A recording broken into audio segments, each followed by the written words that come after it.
data itu, menyimpan sampai 20.000 orang dia menyimpan.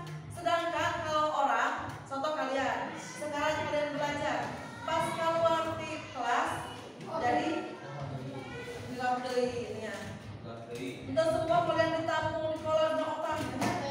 Ari HP mah semua ditampung. Kalian mau kenalan ayat. Pas kalau kalian mau mengingat dia, pencet muncul lagi. Walaupun bertahun-tahun tetap ayat data yang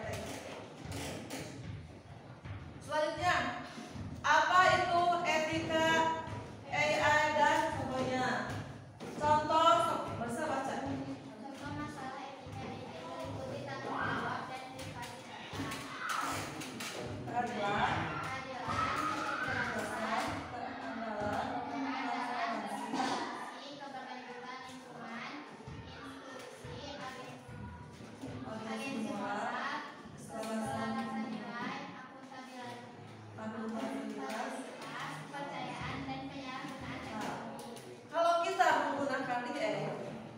berarti kita itu harus mempunyai tanggung jawab. Resikonya pasti ada. Jangan sampai kita menggunakan, tapi hal buruk kita masukkan. Contohnya, ketika kalian ada yang pas bosan kehidupan DT, ketika kalian misalkan berbuat yang hal negatif, kalian teh di video, otomatis dia akan merekam semua apa yang kalian perbuat. Terus semua orang akan melihat apa yang kalian lakukan. Itu dalam hal negatif. Jadi kita pengguna harus bisa tanggung jawab atas itu. Resiko penggunaan kecerdasan artifisial atau KA. Beberapa risiko utama meliputi potensi hilangnya pekerjaan akibat otomatisasi, bias, dan diskriminasi dalam algoritma AI, serta penyalahgunaan AI untuk tujuan jahat seperti deepfake. Selain itu, ada kekhawatiran tentang privasi data, ketergantungan berlebihan pada AI, dan potensi dampak negatif pada keterampilan manusia. Kalau kita tadi memasukkan hal yang negatif, tentunya itu akan menghilangkan pekerjaan kita hasilnya. Semua pekerjaan kita akan diambil oleh robot sekarang. Jadi manusia teh sudah mulai tersingkirkan. Kalian pernah di luar negeri ada pelayan robot? Wajahnya mirip seperti manusia. Tinggal dulu oke. Pesan betul teman. Tidak melakukan kesalahan. Si robot mah. Pernah kalian lihat mobil otonom? Di luar negeri mobil otonom tidak perlu ada pengemudi. Bayangkan atus na pokoknya, sepokok ayah mobil anu tanpa pengemudi. Pernah nonton nggak? Ingat ya, saya mau ke Garut, ke Pengkolan langsung maju. Tadi untuk menghindari kecelakaan. Banyak supir, kalau yang dalam supir ketika dia mengantuk, dia mengendarai mobil, akhirnya menabrak orang lain sampai meninggal, atau dia sampai ke masuk jurang. Sedangkan kalau mobil otonom, terus apa? Dia sudah tahu kemana dia akan belok. Kalau dia ada kendaraan, dia akan berhati-hati. Canggihnya eta ya emang. Tinggal kita mengucapkan, kita akan jalan-jalan ke Cipanas, panas-panas langsung maju. Mobil otonom. Jadi emang buatan manusia itu lebih pintarnya. Makanya pekerjaan manusia akan tergantikan oleh robot. Contoh kecil sekarang di rumah kita. Mama kalian cuci pakai apa? Mesin cuci. Masukkan air, masukkan bajunya, muternya sendiri. Jadi capek-capek. Piring, sekarang piring kalian kudu jongkok. Iya, atau teman wastafel bergiat sering ya. Tinggal masukkan ke dalam mesin, jejerkeun terus piring kotor. Dicek, dibuka langsung ke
jaga.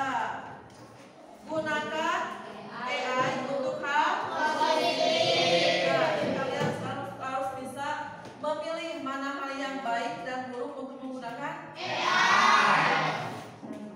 Jadi apa? Versus yang mata ya?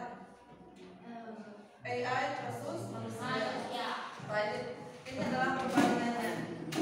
Kalau AI apa?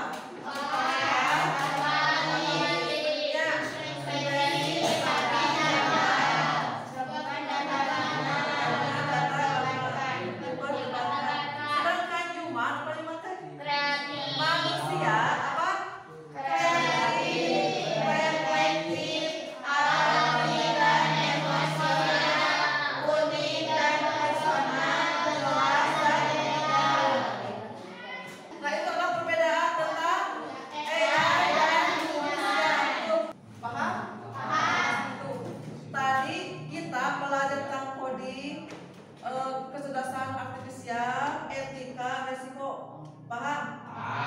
Nah, sekarang ada tes awal. Kalian membentuk 6 kelompok.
Sudah habis waktunya. Sekarang yang nonton video.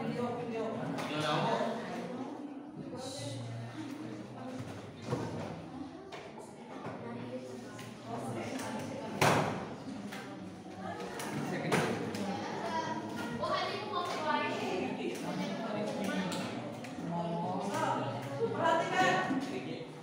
Yang belum habis silakan lihat ke papan. Kita akan menonton video dampak negatif dan positif dari penggunaan media sosial. Saya waktu nonton film itu saya belum kayak ada udah banget juga ya ternyata ya. Selama ini saya pikir sosial media itu teman saya. Kenapa? Karena banyak manfaat yang saya dapatkan dari sosial media. Tapi ternyata dari film ini saya tahu ini yang cerita adalah para perancangnya sendiri, orang-orang yang di Facebook, Instagram, Twitter, TikTok dan sebagainya. Mereka itu pada cerita di bidang ini. Bagaimana mereka merancang platform ini gitu. Ya terus tujuan mereka apa sebenarnya? Saya jadi berpikir ternyata mereka itu merancang ini untuk kita sengaja untuk kita bisa ada di layar ada efek kecanduan yang mereka sengaja buat di dalamnya. Nah terus itu banyak sendiri cerita juga tuh bahwa sebenarnya kenapa sih kita harus berlama-lama melihat handphone kita, karena perhatian kita ini sebenarnya yang mereka jual pada saat kita. Jadi kalau kita berlama-lama handphone kita itu sebenarnya untuk menjadi ini sendiri kita benar-benar yang menceritakan itu kalau pandangan kita mesti nonton. Tapi yang kali saya ceritakan ini.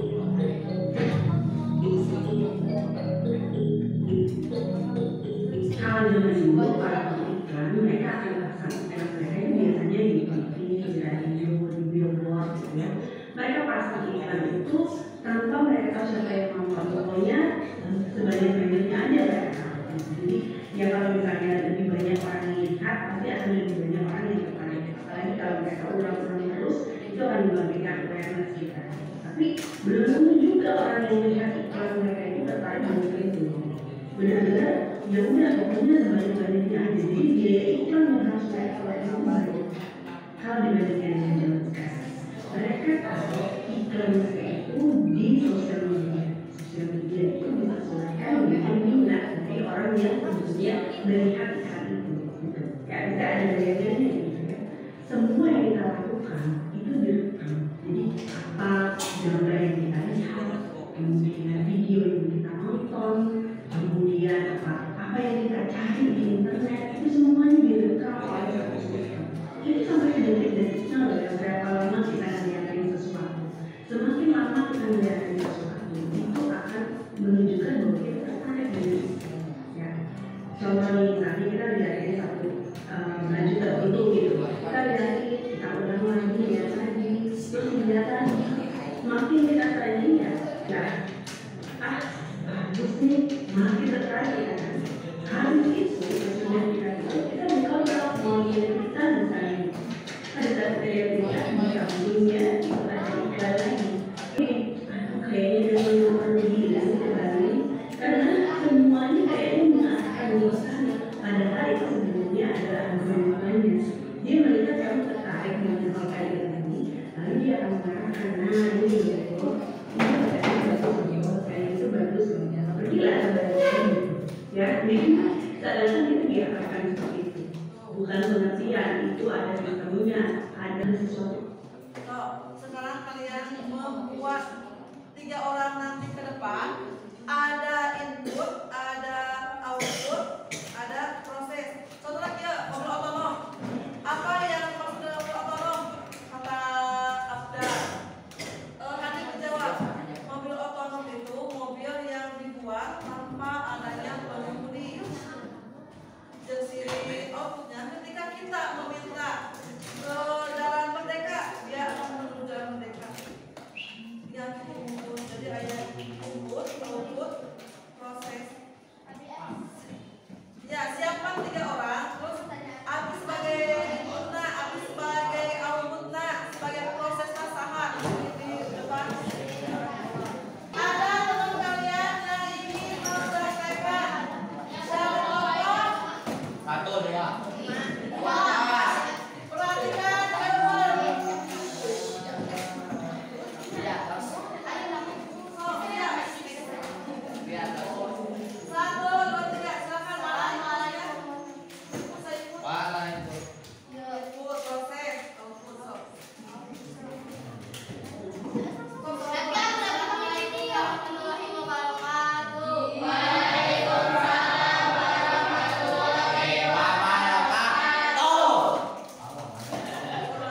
Kenapa Google sangat penting bagi pelajar? Google sangat penting bagi pelajar karena dengan Google pelajar dapat lebih mudah mencari informasi, melakukan penelitian, dan meningkatkan kemampuan belajar mereka. Google juga penting bagi pelajar karena memungkinkan akses informasi luas dan sumber belajar terbatas. Sekian dari saya. Wassalamualaikum warahmatullahi wabarakatuh.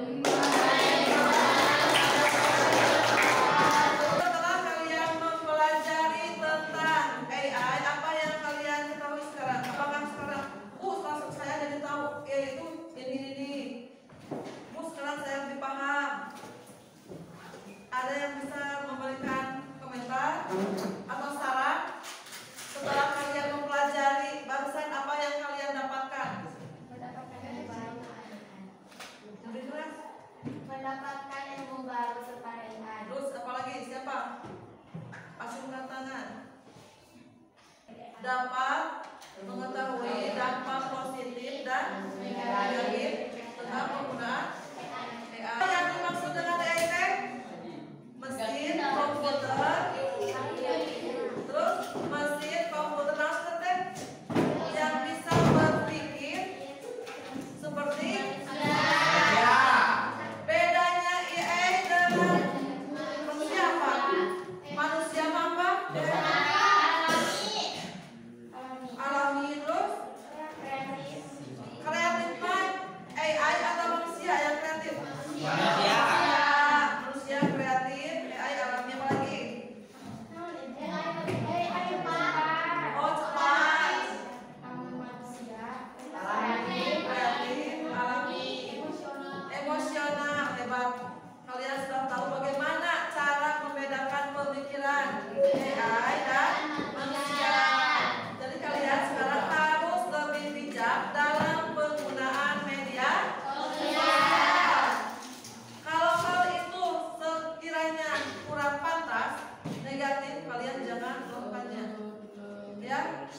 Apalagi sekarang kalian sudah dewasa, harus bisa memilih